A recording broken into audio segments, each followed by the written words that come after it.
Assalamualaikum warahmatullahi wabarakatuh. Selamat siang teman-teman sekalian. Semoga selalu dalam keadaan sehat walafiat. Pada kesempatan kali ini kita akan mempelajari modal utama untuk menulis berbahasa Arab. Menulis berbahasa Arab bisa berbentuk makalah, artikel, skripsi, tesis, disertasi, ataupun tulisan yang lainnya. Terdapat 4 modal yang harus dikuasai oleh seorang penulis berbahasa Arab, yaitu sebagai berikut. Untuk menulis berbahasa Arab, hendaknya menguasai 4 hal sebagai berikut. 4 hal ini menjadi modal utama untuk menulis berbahasa Arab. Yang pertama adalah menguasai pola tulisan yang biasa digunakan oleh orang Arab. Dengan menguasai pola tulisan yang biasa digunakan oleh orang Arab, maka teman-teman akan dapat menuliskan kalimat ataupun paragraf yang mudah difahami oleh pembaca. Dan dengan menulis menggunakan pola yang biasa digunakan oleh orang Arab, maka tulisan yang teman-teman tuliskan tidak akan menjadi tulisan berbahasa Arab, tetapi susunan kalimatnya seperti susunan kalimat bahasa Indonesia. Nah, pola apa saja yang harus dikuasai oleh penulis berbahasa Arab? Yang pertama adalah uslub untuk mengawali paragraf. Yang kedua, uslub untuk menyajikan data dan menarik kesimpulan. Yang ketiga, uslub untuk mengutip pernyataan orang lain. Yang keempat, uslub untuk memerintah, melarang, memuji, membantah, dan lain sebagainya. Selain menguasai pola tulisan, hendaknya seorang penulis berbahasa Arab juga menguasai bentuk kata kerja berpreposisi atau al-af'al al-muta'adiyah biharfil jar. Kemudian menguasai idiom berbahasa Arab atau at-ta'birat al-istilahiyah serta menguasai kolokasi bahasa Arab atau al-iqtiran al-lafzi.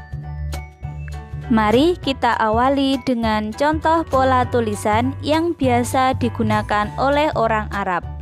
Yang pertama, uslub yang biasa digunakan untuk mengawali paragraf. Al-misal, tu'tabarul lughah al-arabiyyah min ahammil lughat fil alam li'annaha nuqtah-nuqtah. Perhatikan kata yang sudah saya bold dan beri underline. Untuk belajar menulis uslub mengawali paragraf, teman-teman harus memperhatikan kata yang sudah saya bold dan underline. Kata yang di bold dan underline adalah kata yang tidak boleh berubah. Jadi, ketika berlatih menulis uslub untuk mengawali paragraf, teman-teman tinggal mengganti kata yang tidak di bold dan underline menggunakan kata dan kalimat yang lainnya. Seperti contoh yang saya tuliskan di bawahnya. Tu'tabaru madatul muhadasah min ahammil mawad fi ta'allumil lughah al-arabiyyah li'annaha min maharatil intajiyah. Selanjutnya, uslub untuk menarik kesimpulan. Al-misal, wa yumkinul qaul mimma taqaddama dzikruhu inna nuqtah-nuqtah, yang artinya berdasarkan pernyataan sebelumnya maka dapat dinyatakan bahwa titik-titik-titik.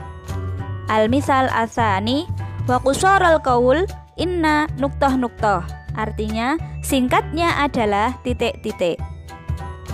Selanjutnya adalah uslub untuk mengutip pernyataan orang lain. Al-misal, wa yara tamam hasan anna nuqtah-nuqtah kama yara annahu nuqtah-nuqtah. Wal misal atsani, wa yu'arrifu Ibrahim Anis bi annahu nuqtah-nuqtah. Pada contoh yang pertama, kita dapat menyatakan pendapat orang yang kita ingin sebutkan. Dan pada contoh yang kedua, kita bisa menyatakan definisi dari orang yang ingin kita sebutkan. Selanjutnya masih ada uslub untuk memuji ataupun untuk membantah. Contoh uslub untuk memuji adalah ni'mal qaid kana Khalid, hasunat talib Zaidun. Dan contoh uslub untuk membantah adalah minal mu'assaf anna hadzal qaul yu'aridu ma qarrarahul jumhur. Berdasarkan beberapa contoh pola tulisan tersebut, teman-teman dapat berlatih untuk menulis menggunakan pola seperti yang telah saya contohkan di depan. Sekarang kita lanjutkan ke bentuk kata berpreposisi atau al-af'al al-muta'adiyah biharfil jar. Ada beberapa contoh yang dapat teman-teman perhatikan. Ada kata kerja, kemudian ada preposisinya dan ada maknanya.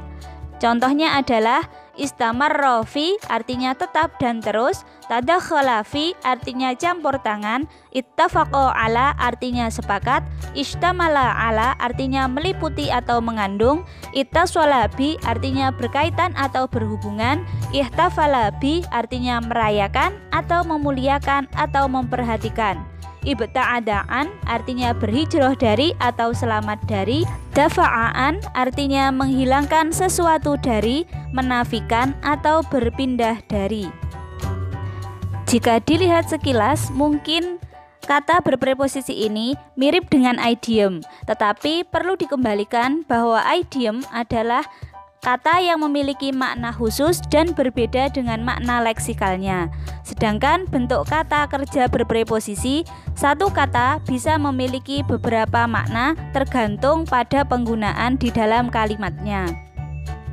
Untuk memperjelas perbedaan bentuk kata kerja berpreposisi dan idiom, silakan perhatikan contoh berikut.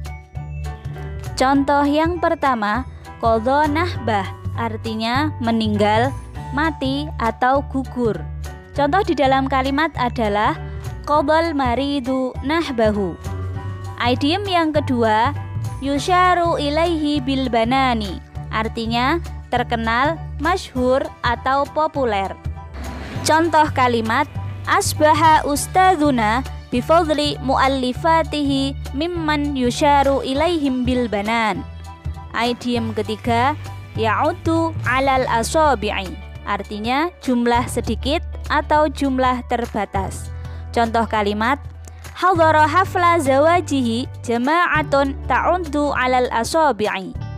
Idiom yang keempat, kashfal lithami an, artinya menjelaskan, menerangkan atau mengungkapkan. Contoh dalam kalimat kashfal dhabitul litham an makani haula'il mutamarridina. Berdasarkan contoh idiom tersebut, dapat dilihat bahwa satu idiom hanya memiliki satu makna. Jika pada contoh ini saya tuliskan 2 atau 3 makna, itu adalah persamaan makna dari idiom tersebut. Dan makna idiom tersebut berbeda dengan makna setiap kata dari idiom. Jadi tidak boleh mengartikan idiom dengan menerjemahkan secara leksikal atau secara kata per kata. Dan modal terakhir yang harus dikuasai oleh penulis berbahasa Arab adalah menguasai bentuk kolokasi bahasa Arab atau al-iqtiron al-lafzi. Contohnya adalah atahal fursah, artinya memberi kesempatan, ajabas su'al, artinya menjawab soal, ajabad dakwah, artinya menjawab panggilan, syai'an fa syai'an, artinya sedikit demi sedikit, ajilan wa ajilan, artinya cepat atau lambat, dhahaban wa iyaban, artinya pulang pergi atau bolak-balik, dan yang terakhir ta'liful kitab, artinya menulis atau mengarang kitab.